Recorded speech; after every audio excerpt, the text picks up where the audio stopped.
it started. It was actually bought by Moi University during Mibei's time, and I know Professor Mibei is here, and even a council member that was there is also here, Lucy Gitundu, and that's how we started. But Your Excellency, it got into a point where the factory really was, we basically bought a moribund factory. And with your help, with the conversation that CS Rotich had with you, together with the MD, you entrusted us with 4.8 billion shillings, which made this facility look the way it looks today. And because of that, Your Excellency, I would like to thank you on behalf of Rivatex and on behalf of Moi University. Thank you for entrusting such huge funds to us, and I'm sure with the tour that you have taken, I'm sure you have seen that we have done what we were supposed to do. And with your help, we want to thank you. Your Excellency, a fully modernized Rivatex is now able to do so many things. One, is able to provide diversified products that include suits, including military uniform, including school uniforms, graduation gowns, and bed sheets, amongst others.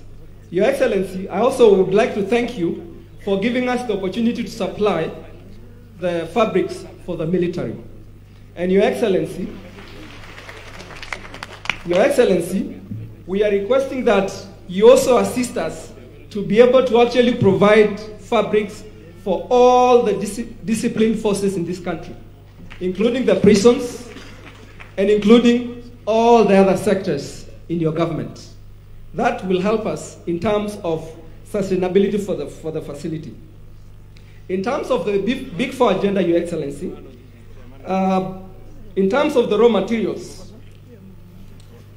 with Rivatex being up and running because of the state-of-the-art machinery, we will be able to move from 10 bales per day to over 300 bales, translating to an average of 70,000 bales per year. And as both governors that have spoken have said, sensitization has actually been done in 22 cotton growing counties with a view of rejuvenating the cotton supply. Your Excellency, in terms of employment, the factory, which started with about 123 employees, is now able to employ 1,500 employees, both on permanent and temporary basis. But with the state-of-the-art machinery that have been installed, Your Excellency, we should be able to move from that to actually direct employment of up to 3,000 employees and indirectly impact about 500,000 in terms of cotton growers, that's farmers, ginneries, SMEs, and also in terms of the so many interns that come from TVETs and also other universities, besides tailors and fashion designers. Your Excellency, in terms of the challenges that we have, because that's very important, I just would like to highlight the fact that, and this was part of the brief, that we have a shortage of cotton in the country. And we get cotton from other countries, and that should not be the case with the kind of facilities that we have as a factory. And so we would like to make a request to you to allow actually the growing of BT cotton, because that will provide a lot of efficiency and it also cost effective. In terms of a one-off working capital to procure raw materials, Your Excellency, we would like to ask for a one-off of Kenya shillings 500 million to enable us procure and stock raw materials to operate continuously for the next 6 months. From 6 months, we should be able to be sustainable. We should be able to plow that back into the factory and be able to sustain ourselves and continue with the kind of impact that we've been talking about. And then in terms of expansion of the tailoring unit, we would like to have create more jobs in terms of tailors.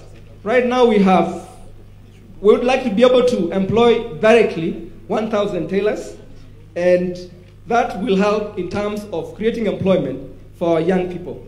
Then finally, Your Excellency, the DLP project, which you also launched this afternoon, we request the government to consider the university to produce devices for DLP phase 2, and also allow us to participate in future technology-related projects, because that will also go a long way in terms of helping the university be more sustainable.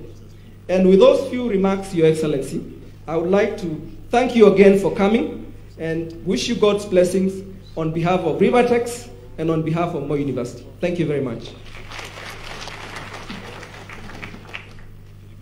Your Excellency,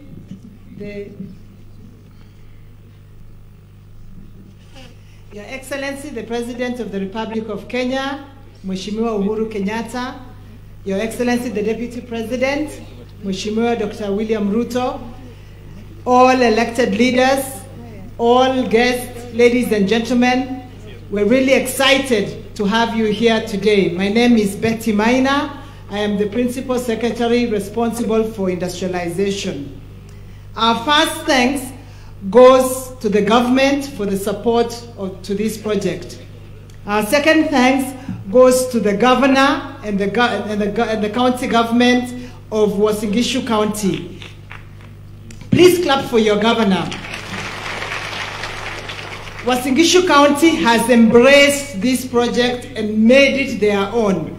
And that was demonstrated just this week when the governor took charge of the preparations of this event. So we're really grateful, Wanamandago and to our Uasin Gishu leadership. I want to thank the Parliamentary Committee for Trade. They have been very instrumental in the support we have also received in ensuring that this project has taken place. We want to just ask the Parliamentary Committee members who are present to stand so these people can see who you are. The chairman, Bwana Kanini Kega, the members, the vice chair, Bwana Corneli Seren. Thank you. Bwana Mwadime, a member of the committee, and Honorable Gishimu from Gishugu, who are members of this committee. They've personally embraced this project. Your Excellency, you look very, very elegant. His Excellency is wearing made in Rivatex. Not just made in Kenya, but it's made in Rivatex. I want to acknowledge the presence of my colleagues, other permanent secretaries or principal secretaries who are present, and if I could ask them to stand so you could see who they are. We have a PS, Chris Kiptor, the PS for Trade, so he's responsible for selling everything that Rivatex makes. PS Esther Koimet, the PS for Transport. PS Mika Powon, the PS for Asal, and all the Asal areas can grow cotton. So if there is a project you do PS, it is growing cotton. PS Fred Sego, PS for irrigation, hiyo maji tutapata because of you. PS Korir, make sure all the roads are working, the PS for infrastructure. PS Kamau Thuge, please give him a big clap. It's delivered. PS Thuge is the PS for finance, and he often asks, what do you do with this money? At least today, he has come to see what we have done with the money. PS for education, basic education, Belio, and PS Jerome, PS for ICT, we co-share in the DLP project. Now, my final thing is to now also acknowledge the support that we have received from the Indian government, and it is with your permission, would like to just ask the High Commissioner to make some few remarks.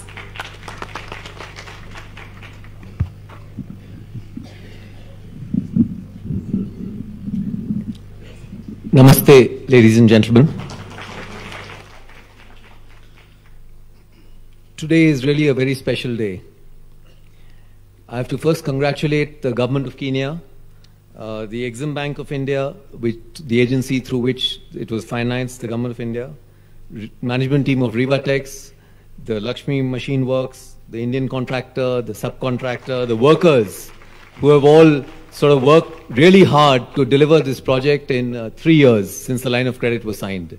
So that's really outstanding for any project of this size. Since Prime Minister Modi's visit here in July 2016, when that line of credit agreement was signed, and Mr. President, since your historic visit in January 2017, which was really a landmark visit, relations have really with Kenya boomed, I can say. But these relations really go back thousands of years. I mean, we are maritime neighbors with the Indian Ocean sort of connecting us. So we try to always keep that in mind, that we are neighbors and friends. Rivatex is another example of this friendship that India has with Kenya. With now employment going to be provided to cotton farmers in over 24 counties, so we are looking at further building up on this friendship. I'm extremely happy that this fits in very well with the Big Four agenda of your government, Mr. President. The Indian contractor, of course, I must mention a few words. I mean, provides 25% of the global spinning capacity, Lakshmi Machine Works. And their machines have contributed 72% of the machines that you saw today, Mr. President. And we are very happy that they are signing an MOU with Moi University to establish a skill development center. There's also an MOU being signed for the supply of seeds with the county government, with UPL. So there is a lot of work going on for the backward linkages. Rivatex is not the only area of collaboration in the Big Four agenda. We have lines of credit for power transmission, for small development, and we have for agricultural mechanization, another $100 million, which you're aware, Mr. President, which is due anytime now. I would like to take this opportunity to just mention, since we have CS Education also here and Mr. President is here, the University of Nairobi Library, the Mahatma Gandhi Library, which is just being inaugurated with a $1 million grant from the Government of India. But thank you so much for allowing us to do that, Mr. President. Trade is another area that we're looking at expanding. It's only $2 billion and the potential is really enormous. Education, we are sending 1 Kenyan every day on a scholarship of the Government of India to India. So all Kenyans are welcome to apply to these scholarships, over 400 scholarships every year. Excellency President Kenyatta, you inaugurated the Babatron machine also for cancer therapy. So very happy that that machine is functioning well. And we are talking about a hospital, maybe in Mombasa, a cancer hospital. So there's 30 field ambulances that have been given to the Kenya Defense Forces. I'll now move on to telemedicine and tele-education. We are looking at connecting through Indian satellites, Kenyan universities and Kenyan hospitals through satellite linkages. On people-to-people contact, the Indian community's role has been recognized now with the people of Indian descent. Thank you, Mr. President, for acknowledging them as the 44th tribe. Really very nice of you to have done that. Thank you. We have tried our best. We improved the visa services. It's all online now, the visa services. We also have e-visas. So it's very easy for Kenyans to visit India. So you're all encouraged to visit India. And now I'm coming to the last part of my presentation because I see Ms. Betty Mena looking at me to hurry up. So I'm coming to the best part. Today, by the way, many of you may be aware and President may be aware that today is the International Day of Yoga, launched by India, by the United Nations, which called it India's Gift to Humanity.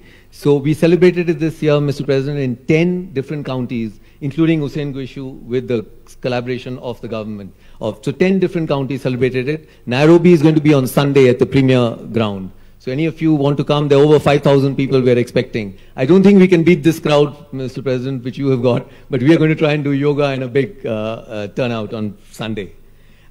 Just the second last thing, we are bringing a Bollywood Film Festival in August to Kenya. So we're looking at that. That's the first time we're doing a Bollywood Film Festival in Kenya.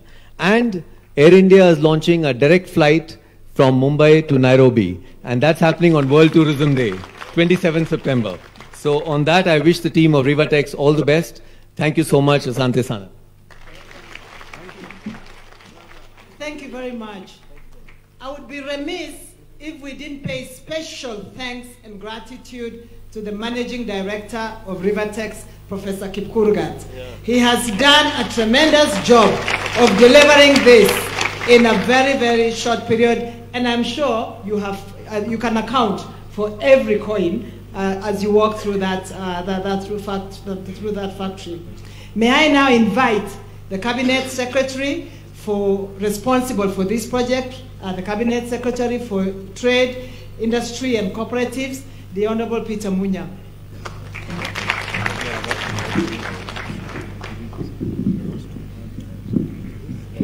Mheshimiwa Rais Jamhuri ya Kenya Uhuru Kenyatta, naibu wako Dr. William Ruto, gavana wa Uasin Gishu, wabunge na wananchi wote wale wako hapa siku ya leo, mjamboni.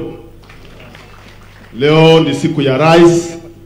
Nataka kushukuru kwa kupata nafasi kuja hapa kutufungulia kiwanda hiki ambacho kitabadilisha uchumi wa Kenya kwa njia kubwa sana. Kwanza, kiwanda hiki kitapeana ajira nyingi na kitafufua ukulima wa pamba katika taifa ya Kenya. Kama vile tumeelezwa, kitakuwa kitumia 60,000 bills per day per year. Kwa sasa ile tunatumia, ile inalimwa kwa Kenya yote ni 10,000 per year.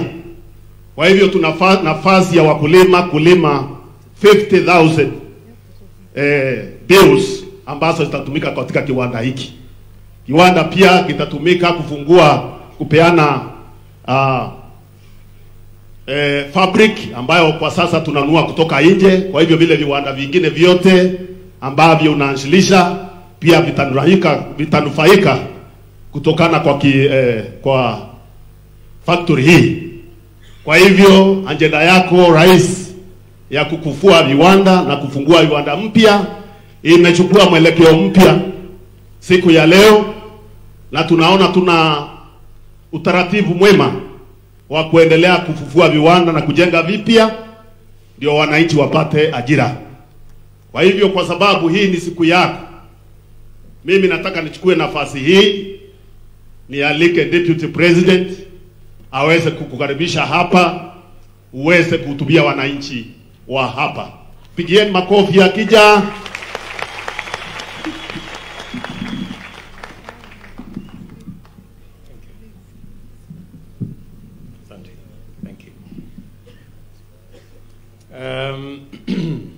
Kwanza, Mheshimiwa Rais wa Jamhuri yetu ya Kenya na kiongozi wa taifa Mheshimiwa Uhuru Muigai Kenyatta, waheshimiwa mawaziri, Mheshimiwa gavana wetu, Mheshimiwa spika wetu wa Senate Bwana Kenneth Lusaka, waheshimiwa masenators, waheshimiwa wabunge, waheshimiwa ma MCAs mlio hapa, management ya Moi University pamoja na Rivatex, ndugu viongozi wengine wote, pamoja na wananchi wa hapa Uasin Gishu, hamjambo. Hamjambo tena. Mheshimiwa Rais, leo hapa Eldoret ni siku muhimu na ya kihistoria kwa wakulima na pia kwa wafanyikazi na kwa uchumi wa sio sehemu hii peke yake, lakini pia kwa counties karibu 24 katika taifa letu la Kenya. Mheshimiwa Rais, nakumbuka asubuhi moja ukiwa hapa State Lodge Eldoret, wakati uliruhusu Vice Chancellor wa siku hiyo Professor Mibei ambaye yuko hapa na Managing Director Bwana Kipkurgat na viongozi wachache wakakueleza kuhusu mambo ya kiwanda hiki cha Rivatex, na bila kusita ulikubali maombi yao na ya viongozi wa sehemu hii, ukaamurisha waziri wako Rotich akaweka pesa. The rest, as they say, Your Excellency, is what we can see. Mimi nataka nikushukuru kama naibu wako for the foresight and your commitment to the development of industry in our country.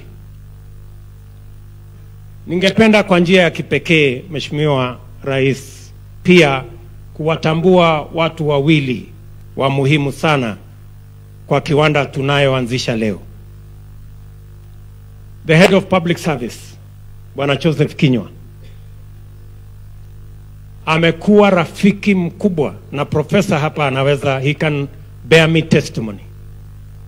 Ever since when he was PS kwa mambo ya fedha, and he has been very supportive of this facility. And again, Professor Mibei here, who was my teacher at the university, he stands out tall. Yeye ndiye, wakati kama vile umesikia Professor Kamara akisema, watu wengi walikuwa wanashangaa university badala ya kusomesha watoto wanakuja kufanya nini kwa factory. But today we are seeing miracles here because of what Professor Mibei dared to do. And of course, Your Excellency, I cannot forget the indefatigable Managing Director of this institution, huyu Professor Kurgat ametuangaisha. And if you ask Rotich, he will tell you he has been to his office maybe 50 times. He's been to my office so many times. And he never gave us peace. Akituambia, Rais, mimi nilisikia mwenyewe Rais akisema hii maneno ni sawa. Mbona hii maneno haitembei? And I want to say, Professor, congratulations. You're part of the success that we are celebrating today in this facility. Mheshimiwa Rais, mbali na zile nafasi za kazi na faida itakayotokana na wakulima wa pamba na uchumi ya sehemu hii yote kupitia kwa factory hii na maelfu wa vijana watakaopata kazi, sisi tunatambua ya kwamba the Big Four plan was a well thought out agenda for transforming Kenya. Na ndio sababu leo tumefika hapa, because the Big Four, we must bring it down until we drill it down to numbers and to reality. The manufacturing component of the Big Four, Your Excellency, when we see the machines here and when we see the young people here, it comes home as a reality. And this did not start yesterday. It started in 2013 when you authorized this, the modernization of Rivatex.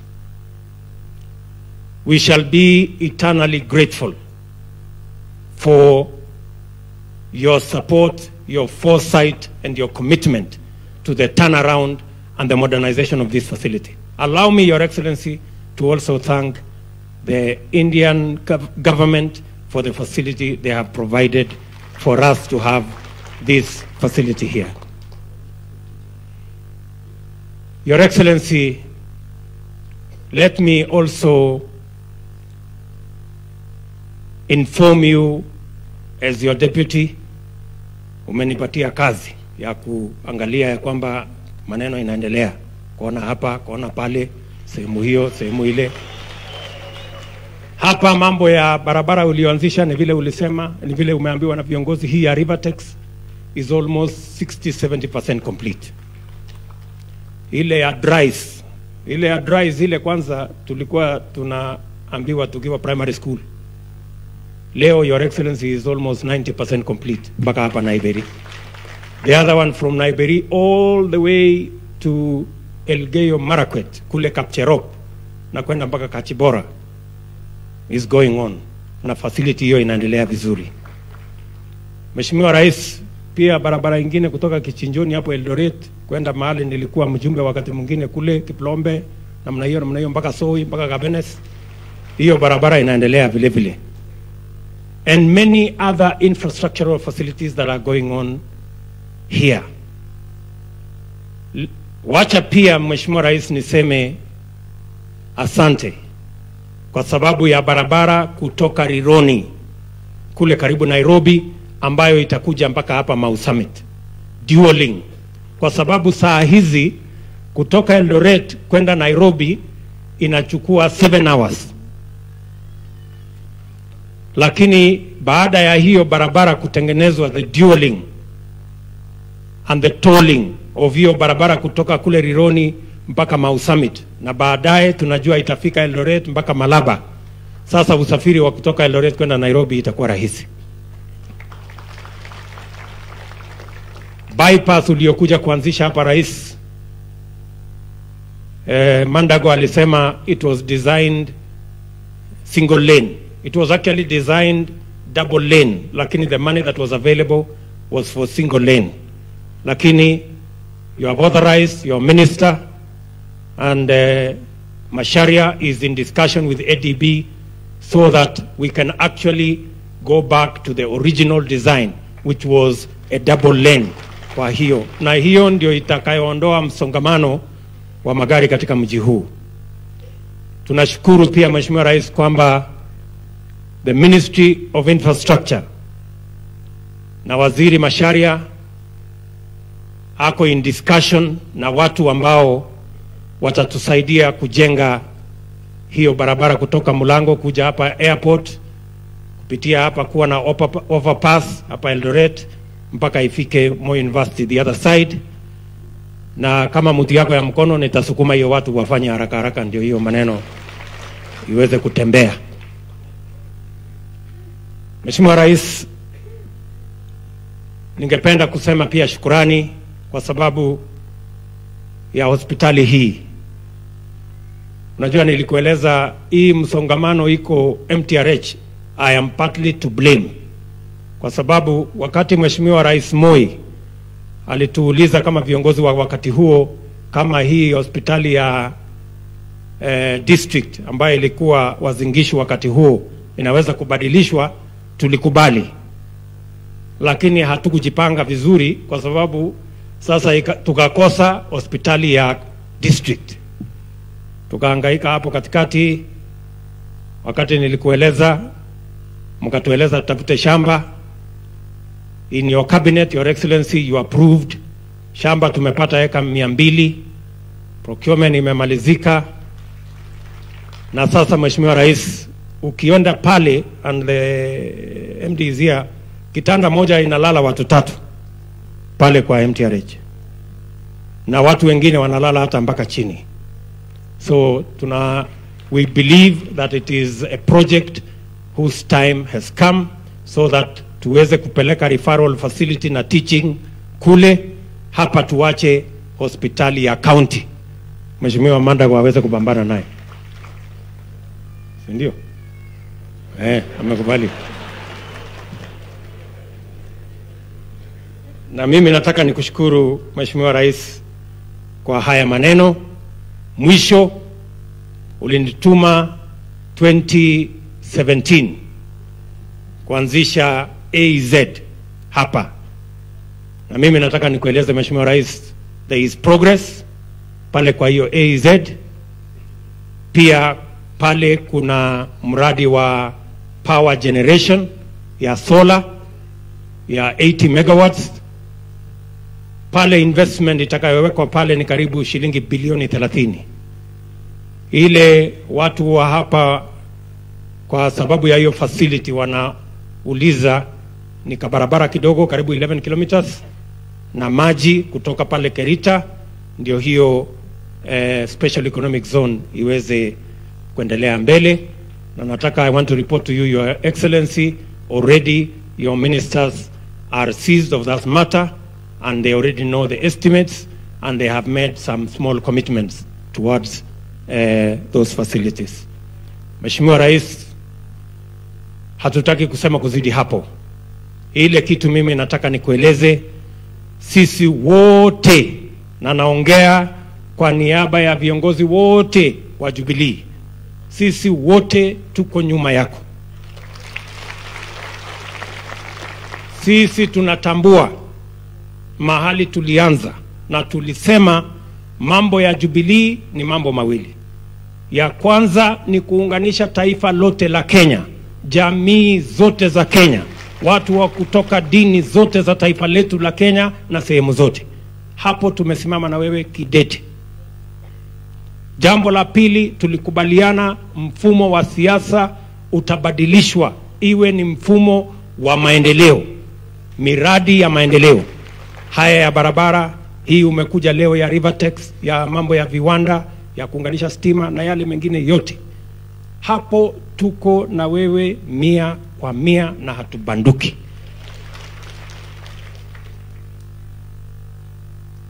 Na mimi nataka nikueleze Mheshimiwa Rais, vile viongozi hawa wamesema, wewe ndio kiongozi wa taifa letu la Kenya. Hawa watu wa hapa Wazingishu hawana kiongozi mwingine, kiongozi ni wewe. Na tuko nyuma yako, mbele na nyuma, kulia na kushoto, juu na chini, milima na mabonde. Sisi tuko nyuma yako hapa, na tutahakikisha ya kwamba Big Four, kuunganisha wa Kenya na miradi na mipango ya maendeleo, itatimia katika taifa letu la Kenya. I give you my personal commitment that I will make sure as your deputy that our viongozi wengine they don't go astray. Namna hiyo. Tunaelewana? Hata vile umeona hapa leo wako na tabia mzuri, wanaendelea wakienda mzuri. Kwa hivyo, kabla sijamuita rais, tuko na viongozi hapa, mawaziri, nataka niwatambue. We have Waziri Rotich yuko hapa, mpigeni makofi. Na Waziri Munya of course yuko hapa, na tuko na Waziri Makoha wa Education yuko hapo. Hapa pia tuko na officers wetu wa serikali wanaofanya kazi ofisi yako. Tuko na regional commissioner, tuko na county commissioners.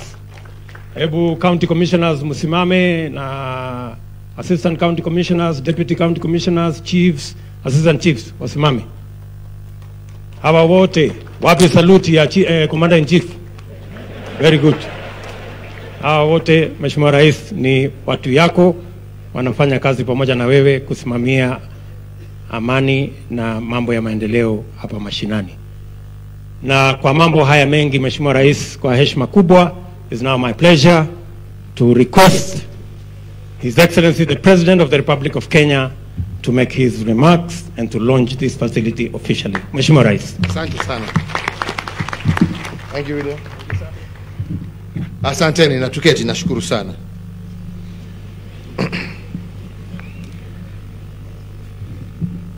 Hamjambo nyote. Hamjambo tena. Asanteni sana. Leo ni siku ya furaha tukiwa tumerudi hapa for this very special occasion as we inaugurate this ultra-modern textile production plant of Rivatex, as well as the Moi University laptop assembly factory. As has been mentioned by many of the previous speakers, many will recall that when we came here some few years ago, there was a request by Moi University and its leadership that we revive this factory called Rivatex because of its importance to the area, but also because of its capacity to create jobs. We heard your voice very loudly and clearly, and my administration at that time further committed that we would be a government that keeps and honors its word to the people, and a government that creates more opportunities for the people of Kenya, a government that addresses all societal pressures that our people encounter every day, a government that enables each and every citizen to pursue their dreams and passions, a government that fosters unity, inclusion, and nationhood, and a government that bakes a national cake that shall be big enough for all to share equitably and without favor.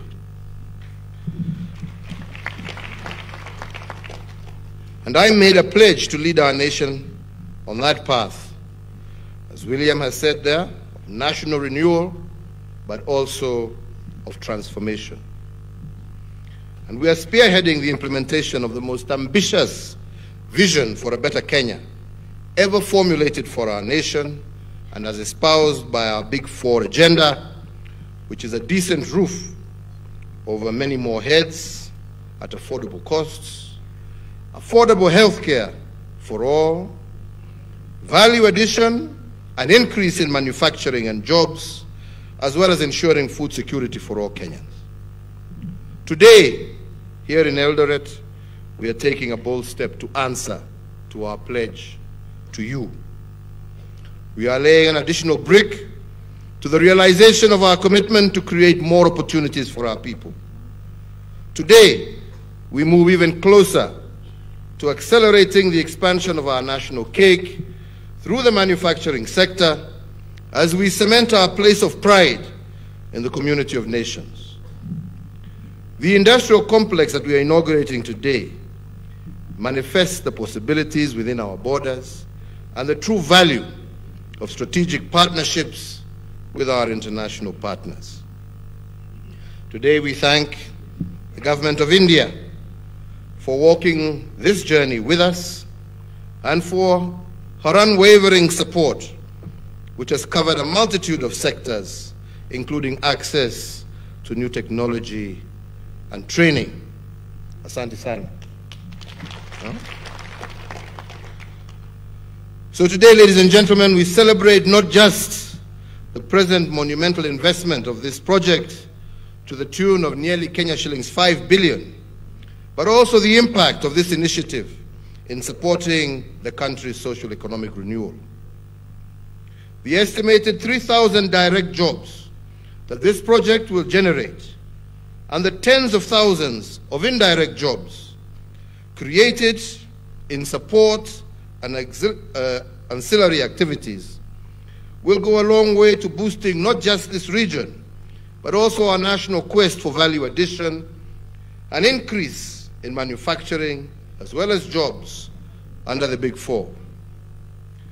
There is no doubt in my mind that Rivatex rekindles hopes and revives dreams by ushering a new dawn for cotton farmers. Here too lies the possibility of hundreds of thousands of additional jobs for our people. Today I call on all county governments to support our farmers by providing them with all the assistance they require at the local level.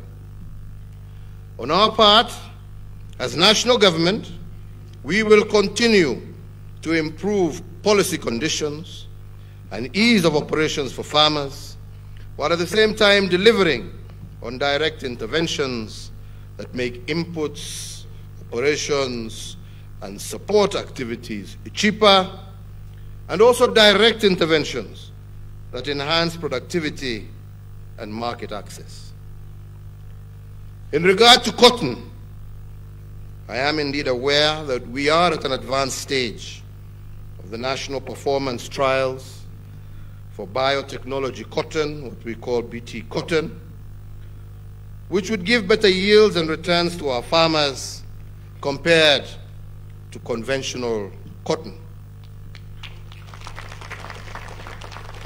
Production of BT cotton will undoubtedly boost production for our textile industry and create more sustainable livelihoods.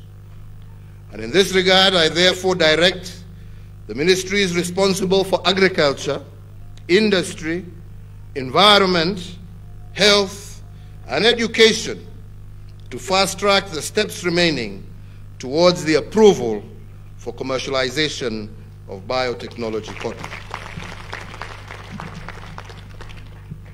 We have put measures in place for Rivatex to support our farmers and ginners by creating a ready market and a guaranteed stable price for their seed cotton and cotton lint.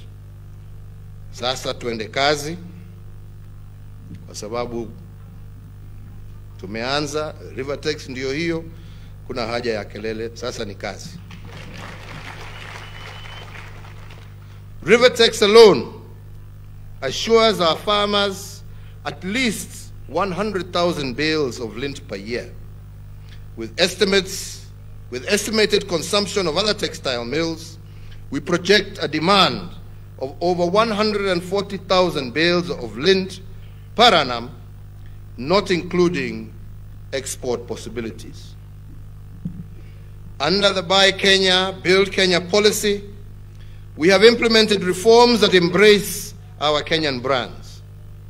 Rivatex is already making fabrics for our uniformed forces, schools, hospitals, and supplying to the general public popular clothing such as kitenges and kangas. Other local industries such as thicker clothing mills, Bedi Investments, Kennet, are now revamping to capitalize on the Buy Kenya, Build Kenya initiative. Government is not the only consumer of your goods, and it is critical, therefore, that our textile mills produce good quality goods as demanded by both local and international private sector players, goods that have to meet international standards. And I therefore today challenge the management of Rivatex to ensure that they endeavor to produce the highest quality of products possible so that Rivatex can compete with products from other parts of the world. As a company, you must continue to invest in new innovations and diversification of products in order to satisfy emerging markets. And I especially challenge you to produce fabric that can be utilized by our investors in the export processing zones who still rely very heavily on imports. Today, we realize only a fraction of the potential value from the clothes we export to the United States and the rest of the world. Rivatex will play a vital role by supplying finished fabrics to this market, localizing supply chains, and ensuring greater value retention in our country. We are now attracting more investors into the textile industrial sheds that we have established in Athi River and in other hubs across the country. Towards this, we target to train more than 50,000 youth and women to provide skilled labor to be involved in these textile sectors. Ladies and gentlemen, the Kenyan fashion industry is becoming even more vibrant by the day, as evidenced by some of our designers gaining recognition at global fashion events, including the Cannes Festival and the Dakar Fashion Week. I am encouraged by the vibrancy of this sector and our small and medium enterprises that are producing beautifully homegrown alternatives to imported clothing and textiles.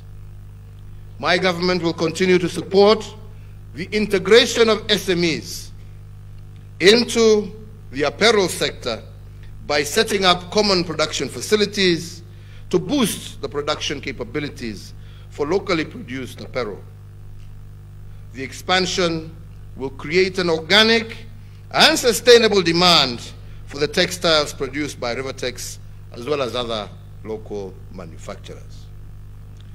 Indeed, as you are all aware, the East African Community region resolved the gradual phase-out of imported second-hand clothing in order for us to be able to give our people affordable local alternatives. So today again, I encourage all of us to embrace these alternatives and expand the Buy Kenya, Build Kenya initiative beyond government. We must create demand for our own products by actively consuming those products ourselves. Toward this objective, let us encourage each other to proudly wear made in Kenya garments. For government to lead by example, I urge all public servants to wear at least one piece of apparel that is made in Kenya on Fridays. Kama hii yangu hii.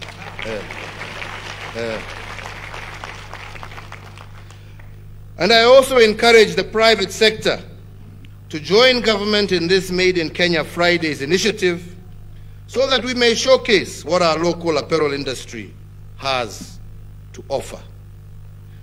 I am particularly encouraged to see many young Kenyans utilizing social media platforms to sell unique and authentic made in Kenya apparel, bags, jewelry, and other wearables. Najua wakati mimi niliwacha ile ya matusi, sasa naangalia hizi nguo ambao watu wetu wanashona. Wachaneni na hiyo mambo ya WhatsApp za matusi. Kuna vitu vizuri sana zinauzwa kwa internet, zinatengenezwa na Wakenya hapa. Tuende kwa hizo sites, tununue bidhaa za vijana wetu. Tuachane na watu ya fitina na kelele. Si ni namna hiyo? My administration will continue to improve the enabling business environment through continuous reforms that make it easier for youth, women, and persons living with disabilities to create markets and to earn from their talents. So, ladies and gentlemen, today we launched two initiatives that are at both ends of Kenya's economic spectrum. Cotton represents many decades of Kenyan agriculture and industry, while the laptop assembly line, established by Moi University, captures 21st century innovation and enterprise.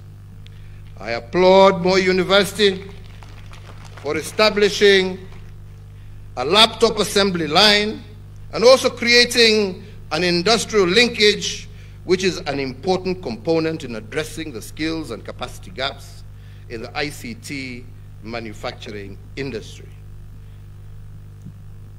I also note the laptop assembly factory that is here in Eldoret and the other one at JKU CAT in Juja successfully assembled teachers and learners' devices under the digital literacy program, supporting a vital government program and showcasing that we have local capacity to meet large demands.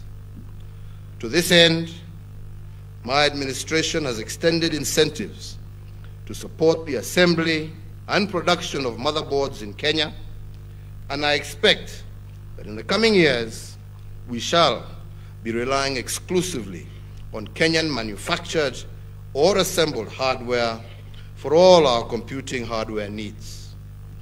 We also need to see an increase in local content development for computing software engineering and advances in artificial intelligence, machine learning, and virtual reality. All these provide immense opportunities for young persons in Kenya. Moi University is strategically positioned to promote both hardware and software development in Kenya, and I challenge other universities to exploit their latent potential in research, design, and manufacturing within the ICT sphere.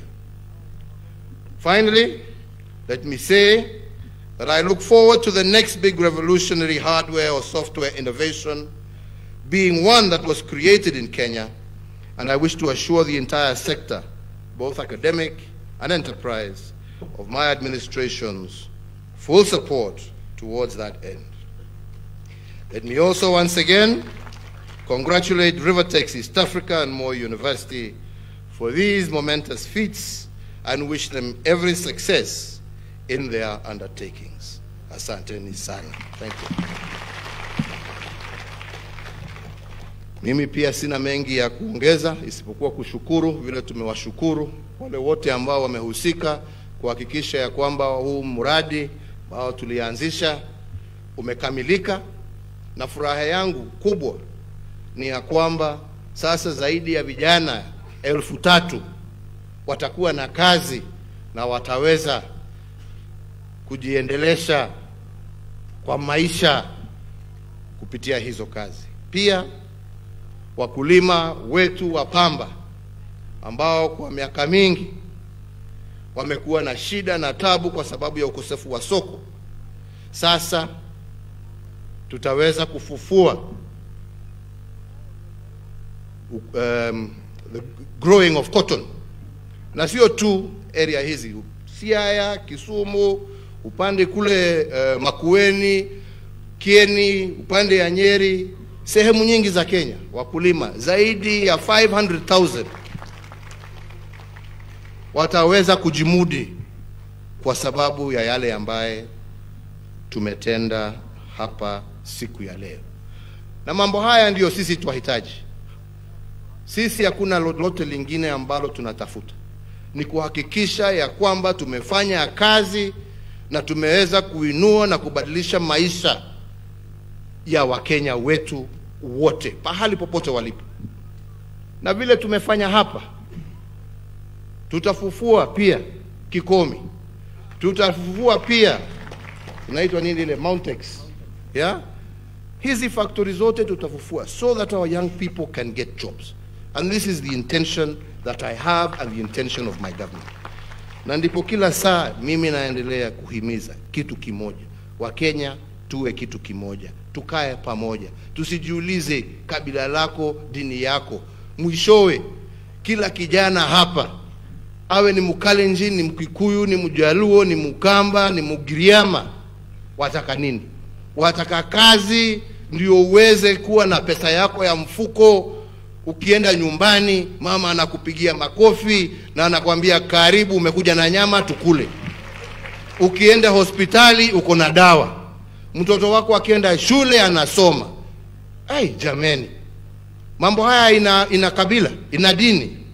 Si ni kila mtu hivyo ndivyo tunataka. And if we can come together and work together, we can achieve in a very short space of time these objectives for our country and for our people, and we can be prosperous.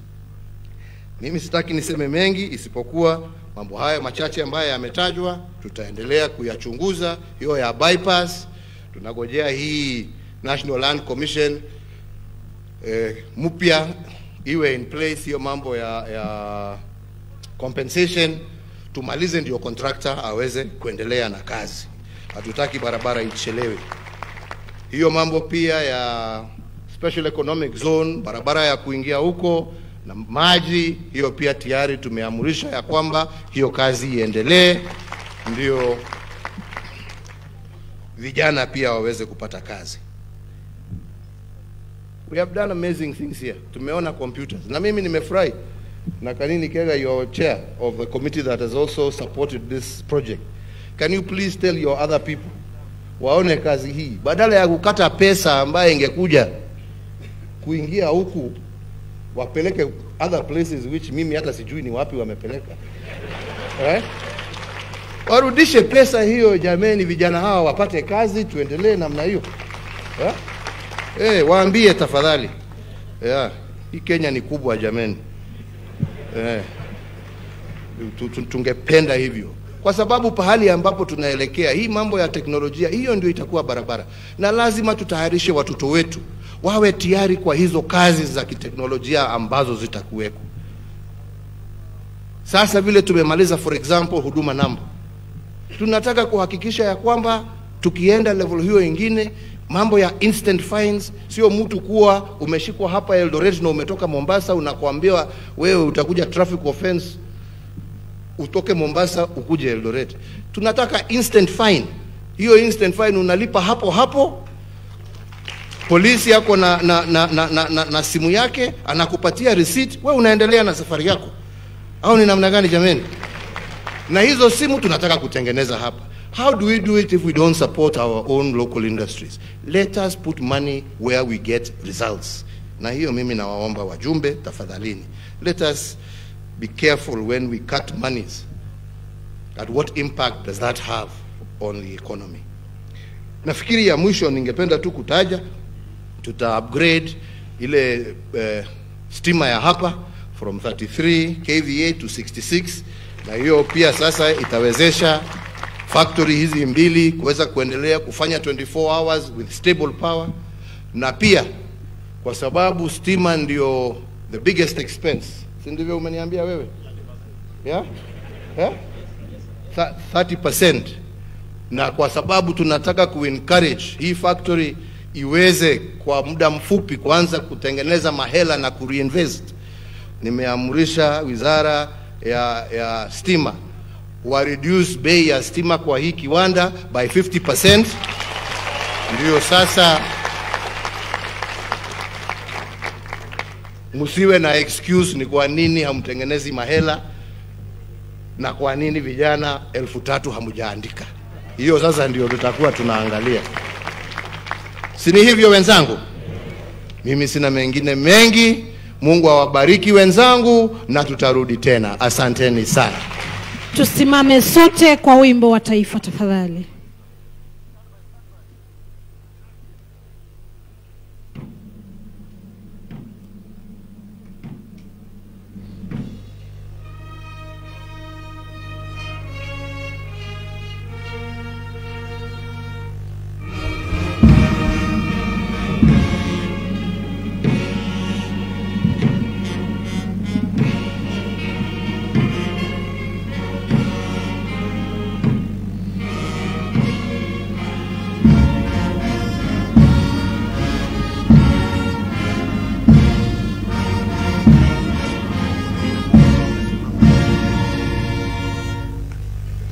Tutulie tulipo sote ili tumruhusu Mheshimiwa Rais aweze kuondoka kwa hiari yake, kisha baadaye tutafuatia.